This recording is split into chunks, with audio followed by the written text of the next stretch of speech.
YCP MLC Duvvada ఉదంతంలో ప్రధానమైనటువంటి అంశం ఏంటి అంటే తను చేసిన అతిపెద్దదైనటువంటి తప్పు మాధురితో కలిసి ఉండటం అన్నటువంటి.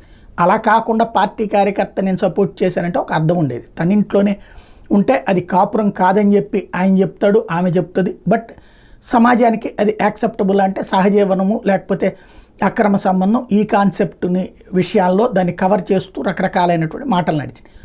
మరొక వైపును చూస్తే వాళ్ళ ఆవిడ వచ్చేటప్పటికి వాళ్ళిద్దరి రిలేషన్ గురించి నెగిటివ్గా మాట్లాడుతూనే దాని గురించి డిమాండ్ చేస్తూ ప్రశ్నిస్తూనే తను ఆ ఇంటిని తనకు రాసిచ్చేయాలి, ఆయన ఎట్టబోతే నాకేంటి అన్నటువంటి రూట్లోకి మొన్నటిదాకా వాళ్ళిద్దరు కలిసి పోయి ఏడుంటారో ఉండండి అన్నటువంటి మాటలు మాట్లాడేది. ఇప్పుడు కథ మారింది. ఏంటయ్యా అంటే తాజాగా ఆవిడ 11 రోజులు 12 రోజులు అయిపోయింది దువ్వాడ ఉదంతంలో.